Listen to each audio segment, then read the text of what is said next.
मित्रों, आज की कहानी बहुत ही दर्द भरी है और प्रेरणादायक है।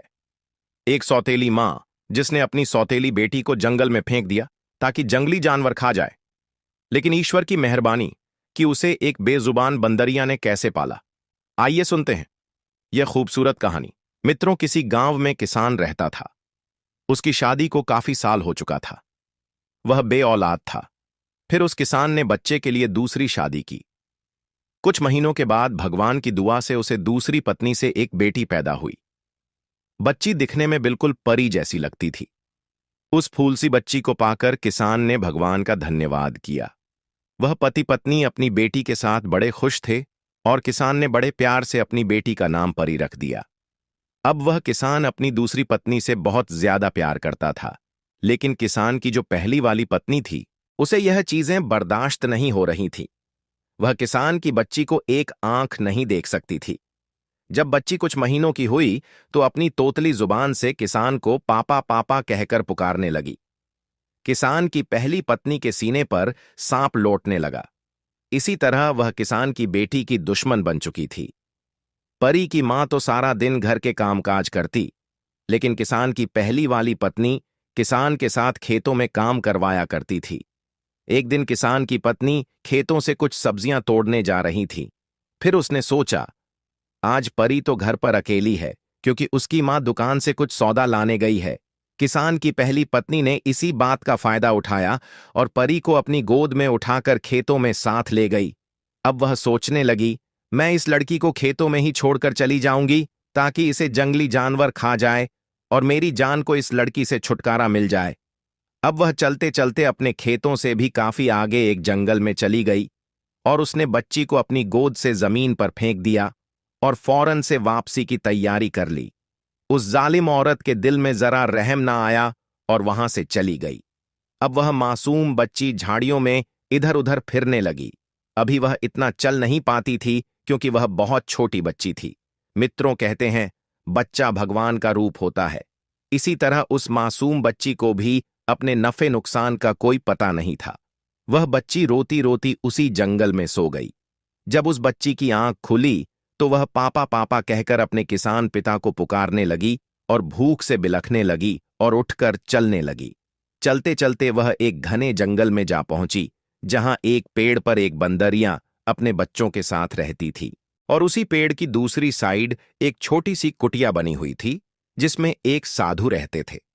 लेकिन उस समय वह साधु कहीं भिक्षा मांगने के लिए निकले हुए थे और वह बंदरियां भी उसी साधु बाबा के पास रहती थी। साधु बाबा उस बंदरिया का बहुत ख्याल रखते थे। जब उस बंदरिया ने छोटी सी मासूम बच्ची के रोने की आवाज सुनी तो बच्ची को उसने जल्दी से गोद में उठा लिया, लेकिन वह बच्ची मां मां पुकार कर रोने लगी। तो उस बंदरिया ने जल्दी से पेड़ों के कुछ फल तोड़े और उनका रस निकालकर उस बच्ची को पिलाने लगी। बच्ची रस पीने से थोड़ा सुकून महसूस करने लगी। वो बंदरियां बच्ची से बहुत प्यार करने लगी। कभी उसकी जुएं निकालती, कभी उसकी गालों पर हाथ फेरती थी, बिल्कुल वैसे जैसे एक मां अपने बच्चे से प्यार करती है। बच्ची को भी मां जैसी गोद का सुकून मिलने लगा और बंदरियां की गोद में सो गई। उस बंदरिया ने काफी दिनों तक उस बच्ची का ऐसे ही ख्याल रखा। उसकी भूख प्यास हर चीज का एक मां की तरह ही ख्याल रख रही थी। तभी क्या हुआ, वहां से साधु बाबा बाहर गए हुए थे भिक्षा मांगने के लिए। वाह, वापस अपनी कुटिया में आ गए तो अचानक उन्होंने देखा बंदरिया की गोद में एक बहुत सुंदर और प्यारी सी इंसानी बच्ची है। अब इसे देखकर साधु बाबा सोच में पड़ गए। साधु बाबा ने फौरन उस बंदरिया से बच्ची को अपनी गोद में लिया और अपनी कुटिया में चले गए और उस बच्ची से उसका नाम पूछने लगे। लेकिन बच्ची तो अभी बहुत छोटी थी और वह इतना बोल नहीं पाती थी। साधु बाबा सोचने लगे, पता नहीं यह किसकी बच्ची है और कहां से आई है। फिर साधु बाबा प्यार से उस बच्ची का ख्याल रखने लगे। उस साधु बाबा ने उस बच्ची का नाम उजाला रखा क्योंकि वह बच्ची इंद्र की अप्सराओं की तरह सफेद थी।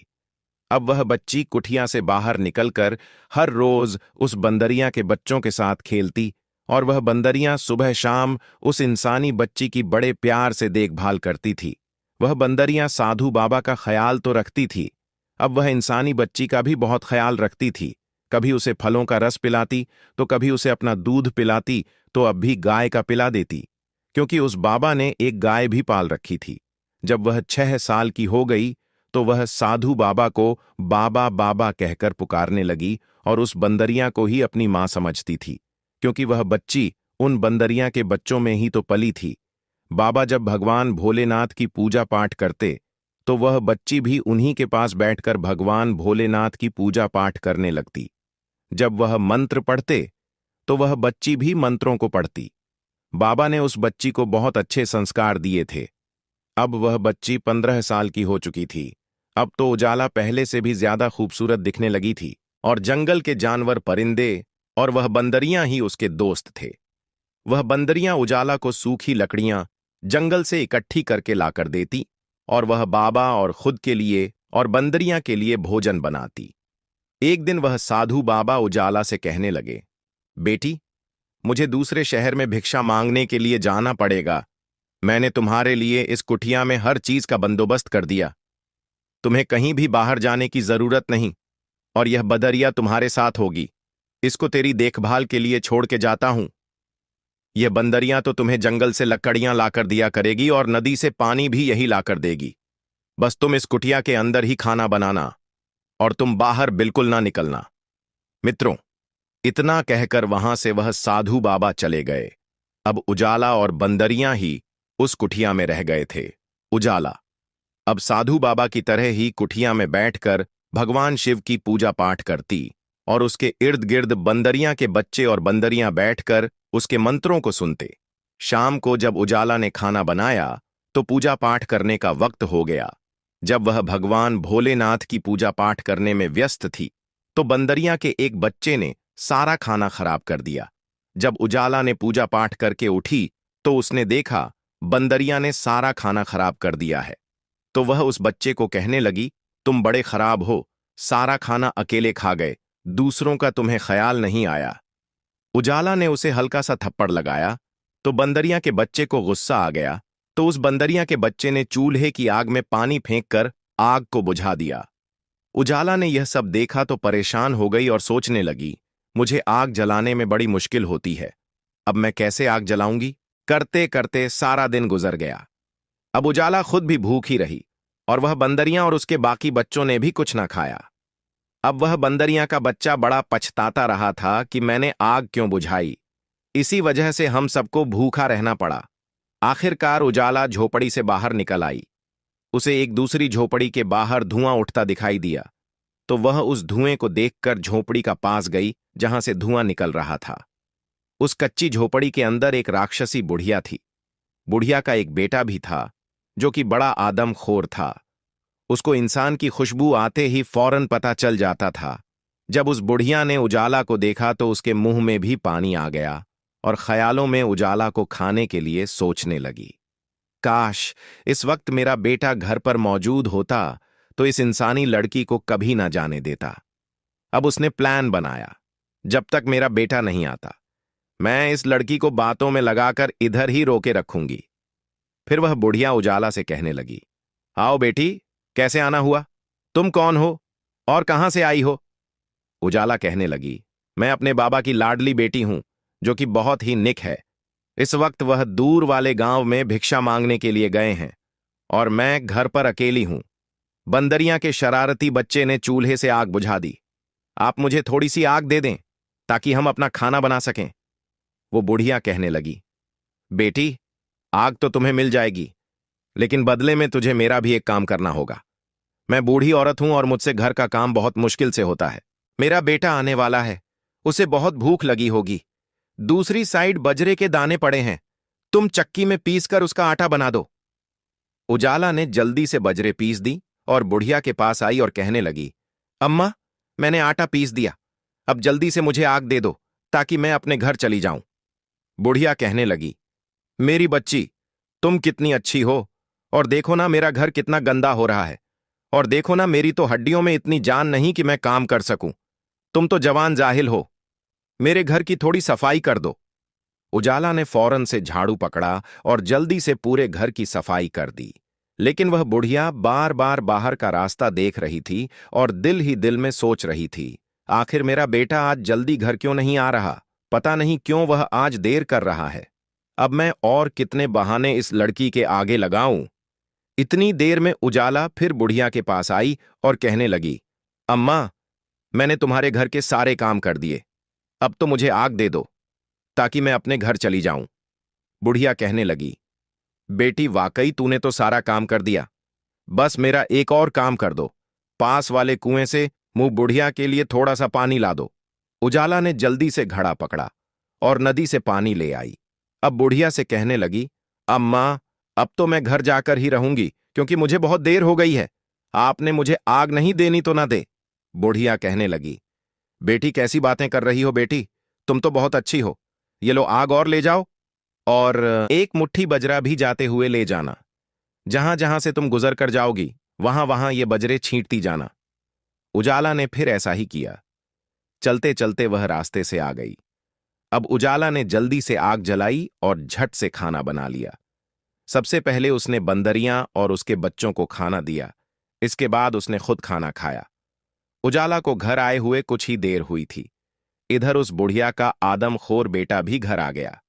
बुढ़िया फौरन अपने बेटे को डांटने लगी और कहने लगी, आज तुम कहां चले गए थे, इतनी देर लगा दी, इतना अच्छा खासा शिकार हमारे घर पर खुद चलकर आया था, अब वह वापस चला गया।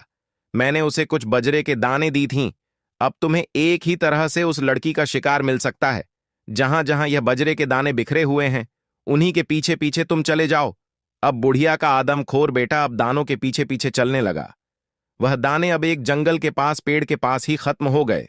उसने अब इधर उधर नजर दौड़ाई तो उसे एक कुठिया नजर आई। उसने कुठिया का दरवाजा जोर से खटखटाया और कहने लगा, बेटी, दरवाजा खोलो, मैं तुम्हारा बाबा हूं और देखो मैं तुम्हारे लिए क्या क्या लेकर आया हूं।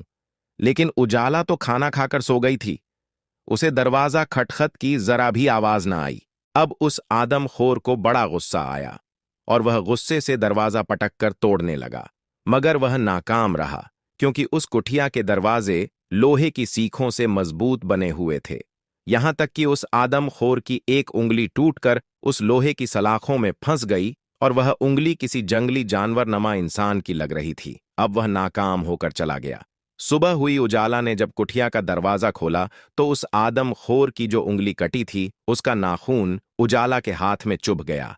उजाला दर्द से चिल्लाने लगी। आहिस्ता आहिस्ता उस नाखून का जहर उजाला के पूरे जिस्म में फैल गया और वह बेहोश होकर वहीं पर गिर पड़ी। अब बंदरियां और उसके बच्चे उसके इर्द गिर्द बैठकर रोने लगे। बंदरियां कभी उसका सर दबाती, कभी पांव की मालिश करती, लेकिन उजाला नहीं उठी। इतने में बाहर घोड़े पर सवार कुछ लोग आए। उनमें एक राजा था और बाकी उसके मंत्री और दरबारी थे। वह शिकार करने के लिए निकले थे। राजा ने अपने मंत्री को हुक्म दिया, यहीं पर अब खेमा लगाया जाए। राजा की नजर जब झोपड़ी पर पड़ी तो उसने मंत्री से कहा, इसके अंदर जाकर तो देखो, ये झोपड़ी अंदर से दिखने में कैसी है। जब राजा का मंत्री झोपड़ी के अंदर गया और झट से ही बाहर आ गया। राजा ने पूछा, क्या हुआ? तो उसने बताया, उस झोपड़ी का दरवाजा तो पहले ही खुला हुआ था और अंदर एक बहुत ही खूबसूरत लड़की बेहोश पड़ी हुई है। उसके पास एक बंदरियां बैठी हुई है जो कि रो रही है। राजा ये सुनकर बड़ा हैरान हुआ और उसको दिलचस्पी हुई कि मैं खुद अंदर जाकर देखूं, आखिर यह मामला क्या है। राजा ने मंत्री को हुक्म दिया, उस लड़की को झोपड़ी से बाहर निकाला जाए। जब उस लड़की को बाहर निकाला गया तो राजा ने लड़की के सीने के पास अपना कान लगाकर सुना तो उसे पता चला कि अभी भी उसकी सांसें चल रही हैं और लड़की भी बहुत खूबसूरत है। फिर राजा की निगाह उस लड़की की हथेली पर पड़ी तो उसने देखा उसके हाथ में एक खतरनाक नाखून चुभा हुआ था। जैसे ही उस लड़की की हथेली से नाखून को निकाला गया तो वह लड़की फौरन से उठकर बैठ गई।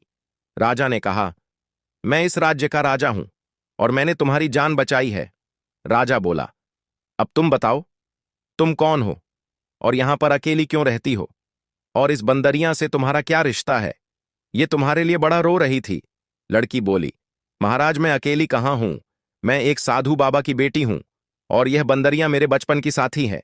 मेरे बाबा कुछ भी भिक्षा मांगने गांव में गए हुए हैं, बहुत जल्द वापस आ जाएंगे। राजा कहने लगा, तुम तो हद से ज्यादा खूबसूरत हो, अगर तुम चाहो तो तुझे मैं अपने महल ले जा सकता हूं और तुम्हारे बाबा को भी हम उधर ही बुला लेंगे और इस बंदरियां के लिए भी शानदार कुठिया का इंतजाम कर देंगे। बस तुम मेरे साथ चलो, क्योंकि एक लड़की का जंगल में अकेला रहना अच्छी बात नहीं है। उजाला मान गई। जब राजा उजाला और उसके साथी बंदरियां को लेकर महल में पहुंचे तो राजा की मां कहने लगी, बेटा, तुम इस लड़की को किस रिश्ते से यहां लेकर आए हो? ऐसे तो लोग बातें करेंगे। तुम ऐसा करो, इसके साथ विवाह कर लो। इस लड़की की इज्जत और मान सम्मान भी बच जाएगी। फिर चंद ही दिनों में उजाला के साथ राजा ने विवाह कर लिया। अब उजाला राजा की रानी बन गई थी। उस राजा की पहले भी एक रानी मौजूद थी। राजा को उजाला से बहुत मोहब्बत हो गई। वह उसका बहुत ख्याल रखता था। उसने अब उसकी देखभाल के लिए एक दासी भी रख दिया। वह दासी बुढ़िया थी, जो उजाला को बहुत अच्छी लगती थी, क्योंकि वह दासी उजाला को बेटियों की तरह प्यार देती थी। एक दिन वह बुढ़िया उजाला से कहने लगी, बेटी, जरा अपने सौतन से बचकर रहना। यह बहुत होशियार है। यह तुम्हें नुकसान पहुंचा सकती है। उजाला कहने लगी, बड़ी अम्मा, ऐसा नहीं सोचते। वह तो मुझे बहनों की तरह मानती है, और वह भी इस राजमहल की रानी है। मैं भी रानी हूं, तो वह मुझसे क्यों जलेगी? बूढ़ी अम्मा की समझ में कुछ ना आया और उसने ऐसे ही सर हल्ला दिया। अब उजाला अपने सौतन के कमरे में अक्सर चली जाया करती थी और उससे बातें भी किया करती थीं। उजाला की सौतन बड़ी तेज थी। वह उस पर अपने जलन का इजहार नहीं होने देती थी। एक दिन वह दोनों महल के बाहर खड़ी थीं। उजाला के साथ उसकी बंदरियां भी थीं। उजाला की सौतन कहने लगी, उजाला, तुम तो बड़ी खूबसूरत हो और जेवर पहनने से तो और भी ज्यादा खूबसूरत दिखाई देती। नदी के बिल्कुल करीब जाके तुम अपने परछाई में देखो तो सही, तुम कितनी खूबसूरत हो। उजाला अपनी सौतन के साथ चलने लगी तो बंदरियां उसको साड़ी के पल्लू को पकड़कर उसे खींचने लगी, जैसे वह उजाला को रोकना चाहती थी कि इसके साथ मत जाओ। लेकिन उजाला को उसकी इस हरकत पर गुस्सा आया। उसने बंदिया को झटक दिया और कहने लगी, क्या मसला है? कभी तो मेरा पीछा छोड़ दिया करो। और फिर दोनों एक नदी किनारे चलने लगी। पूजा, उजाला अब नदी के पानी के बिल्कुल सामने खड़ी होकर आपस में अपने आप को देखकर खुश हो रही थी। इतनी देर में उजाला की सौतन ने उसे उसी नदी के पानी में धक्का दे दिया। उजाला को तैरना नहीं आता था। उजाला चिल्लाने लगी और उजाला की सौतन वहां से भागकर अपने राजमहल में आ गई। राजा जब वापस आया तो उजाला को ढूंढने लगा। जब उसे उजाला कहीं नजर न आई तो वह अपनी बड़ी रानी के सहन कक्ष में आया और पूछने लगा, मेरी उजाला कहाँ है? मुझे लगता है तुमने उसे कोई नुकसान पहुंचा दिया।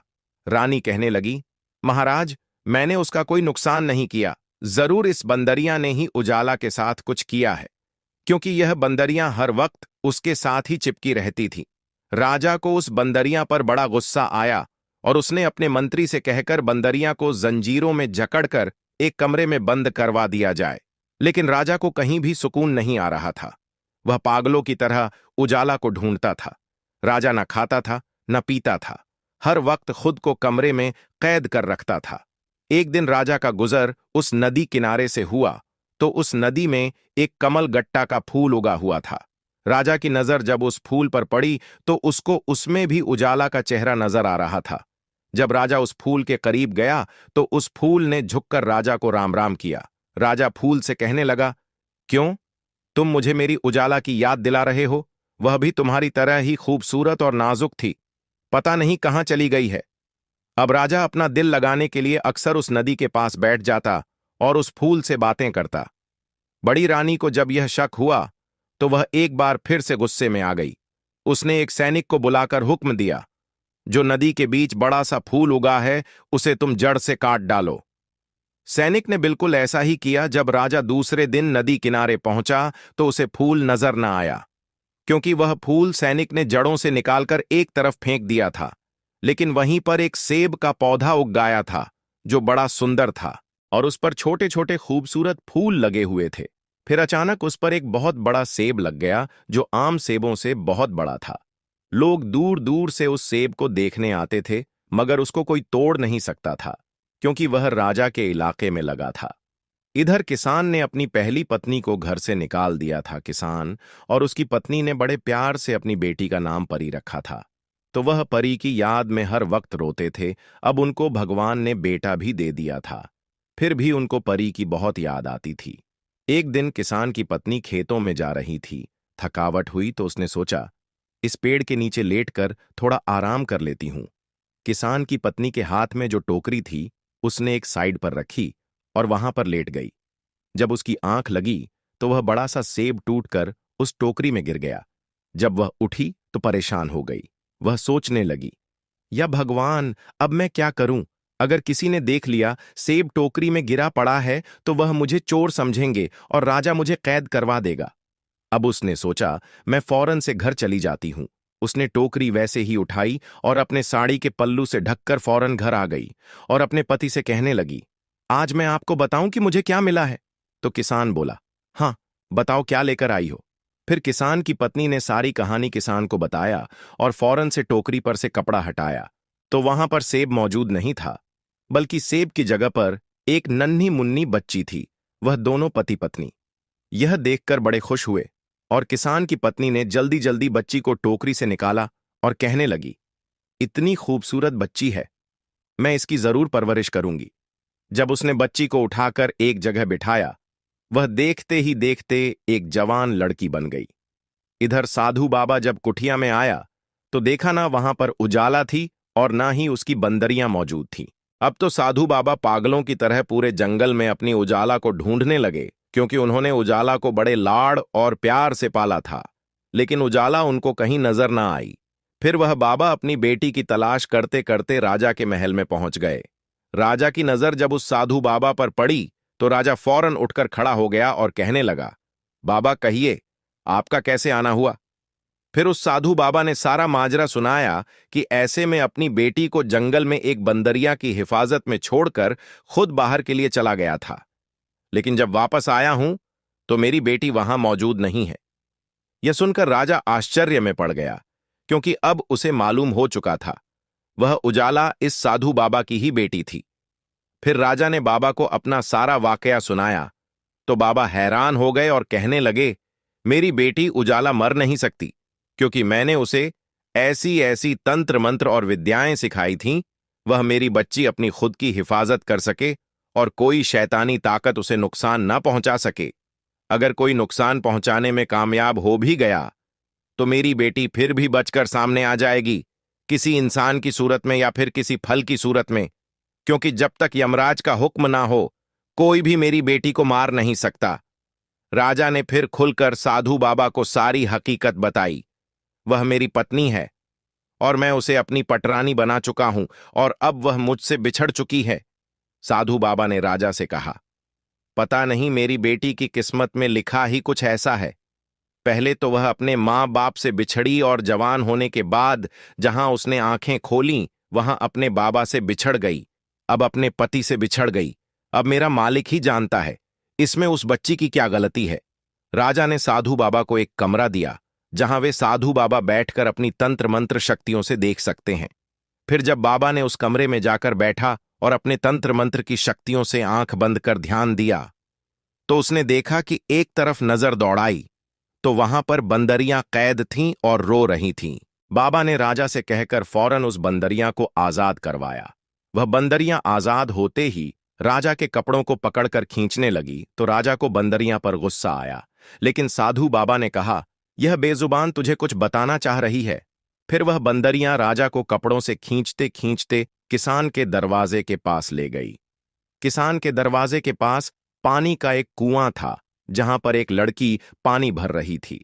राजा ने गौर से देखा तो उसे वह लड़की उजाला जैसी लगी।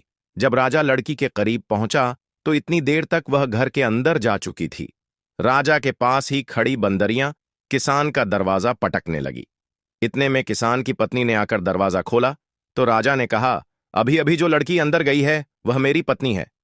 किसान की पत्नी बोली, महाराज राम राम, कहां आप और कहां हम गरीब लोग, यह मेरी बेटी है, आपकी पत्नी कहां से हो गई? राजा मायूसी से वापस लौटने लगा, लेकिन बंदरियां फौरन किसान के घर में घुस गई। जब उसने अंदर जाकर देखा तो उजाला एक कमरे में बैठी हुई थी।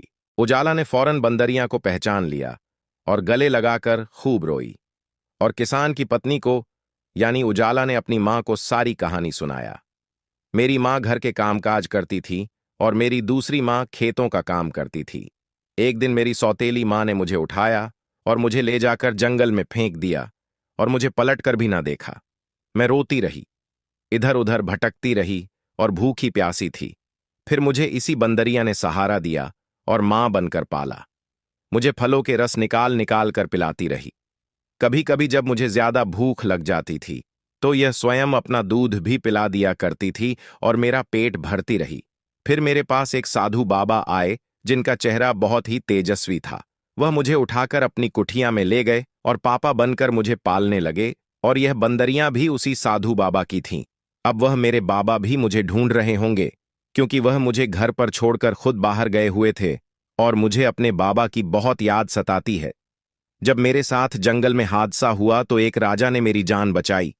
उजाला की मां बोली, इसका मतलब कि राजा ठीक ही बोल रहे थे। तुम उसी की रानी हो और मेरी बेटी हो, किसान की पत्नी। अपनी बेटी को गले लगाकर खूब रोई और कहने लगी, बेटी, क्या तुम अब महल जाना चाहती हो? उजाला बोली, अम्मा, अब अगर राजा को यह पता चल गया मैं एक महमूली से किसान की बेटी हूं, तो क्या वह मुझे दोबारा अपनी रानी बनाकर रखेगा? इतनी बात कही थी कि बाहर दरवाजे पर दस्तक हुई। जब दरवाजा खोला गया तो वहीं साधु बाबा और उनके साथ ही राजा भी खड़ा था। जब उजाला की नजर उस साधु बाबा पर पड़ी तो वह भागकर बाबा के सीने से जा लगी और फूट फूट कर रोने लगी। कहने लगी, बाबा, मुझे आपकी बड़ी याद आती थी, मैं आपके बिना रह ही नहीं सकती। साधु बाबा ने बेटी के सर पर हाथ रखा और कहने लगे, बेटियां ससुराल में अच्छी लगती हैं, देखो तुम्हारा पति तुम्हें लेने आया है। राजा उजाला के करीब आया और कहने लगा, देखो मेरी प्रिय रानी, आखिर मैंने तुम्हें तुम्हारी लाडली बंदरिया के जरिए ढूंढ ही लिया। उजाला बहुत खुश थी राजा। अब उजाला को लेकर फौरन महल पहुंचा और सबसे पहले काम उसने यह किया, राज दरबार में एक बैठक बुलवाई। उसमें मंत्री और उसकी दोनों रानियां और कुछ सैनिक भी थे। राजा ने कहा कि हमारी यह बड़ी रानी जो है बड़ी धोखेबाज और कपटी निकली। हमने इसे बहुत लाड़ प्यार दिया था, परंतु वह उसी का नतीजा है कि इसने हमारी आंखों में धूल झोंका है। इसे हम कड़ी सी कड़ी सजा देंगे। राजा ने फिर अपनी बड़ी रानी को सैनिकों से बहुत सारे कोड़े लगवाए। उसके बाद उसे काल कोठरी में बंद करवा दिया। फिर वह उजाला रानी अपने पिता समान साधु बाबा को भी महल में ले गई और बंदरिया को भी अपने साथ ही रखा, और अब वह सब मिलकर खुशी खुशी जिंदगी गुजारने लगे। तो मित्रों, यही थी एक बंदरिया और एक नन्ही सी बच्ची की कहानी। यह कहानी आप लोगों को कैसी लगी है? एक प्यारा सा कमेंट करके अवश्य बताना।